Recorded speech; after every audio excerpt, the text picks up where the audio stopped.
Ситуация с ДТП с начала года по-прежнему остается напряженной. 9 дорожно-транспортных происшествий, 18 пострадавших, среди них 4 ребенка и 1 летальный исход. Подробности в сюжете. Ситуация на дорогах остается крайне тяжелой. Только 12 декабря зафиксировано сразу 2 столкновения, в результате чего пострадали 2 человека. Есть погибшие. ВАЗ-2121 Нива столкнулась с Audi A4. Обоих водителей госпитализировали. Вчера было у нас поступление. Поступили 2 парня с дорожно-транспортного происшествия. Один поступил Газдеев Михаил Багудинович, 88 года, проживающий в Назране. Но, слава богу, он отделался легкими ушибами ткани мягкой головы. Был отпущен домой на амбулаторное лечение. Также поступил Цароев Мухарбик Хаджибекарович, 53 года. К сожалению, Мухарбик скончался, был доставлен труп уже в состоянии биологической смерти. В основном ДТП происходит из-за несоблюдения элементарных правил дорожного движения. Высокая скорость, небезопасные маневры и неоправданная спешка. Пока точная информация о причине столкновения неизвестна. Сотрудники ГИБДД проводят сбор данных.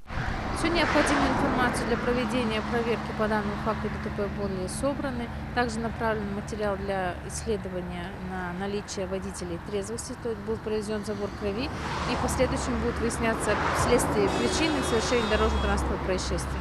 В этой аварии погиб пожилой мужчина лет 70, но часто жертвами ДТП становится и младшее поколение. Всего за начало этого года в больницу в результате дорожных происшествий было доставлено 4 ребенка. Все пострадавшие дети на момент столкновения не находились в безопасном кресле, так как у автолюбителей их просто не было. В связи с чем сотрудники ГИБДД снова вышли на улицу для того, чтобы напомнить автолюбителям о соблюдении мер безопасности на дорогах. Обязательно детский кресло холдесу.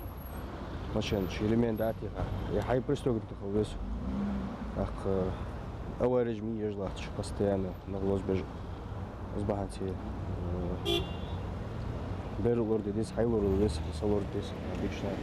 После беседы водителям раздают памятные листовки. С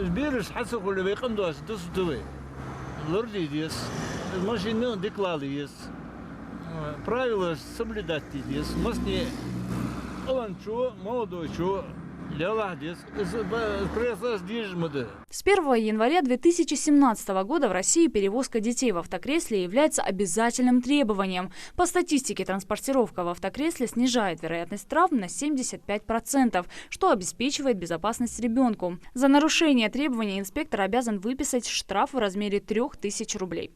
Конечно же, мы хотим, чтобы наши водители были более грамотными участниками дорожного движения, соблюдали правила дорожного движения, не только водители, но и пешеходы, и чтобы ДТП намного было меньше, и люди себя чувствовали намного безопаснее. Все те ошибки, которые сегодня допускаются участникам дорожного движения, к сожалению, ведут к страшным последствиям. Поэтому все требования на правила дорожного движения просим соблюдать, и на все слова сотрудников госавтоинспекции реагировать правильно и понимать, что все делается ради безопасности населения. Цена несоблюдения простых, но таких важных правил слишком высока. Инспекторы предупреждают, что после профилактического мероприятия они приступят к рейдовым, которые повлекут за собой штрафные санкции. Далее Асканова, Адам Гулоев, Адам Далаков. Новости 24.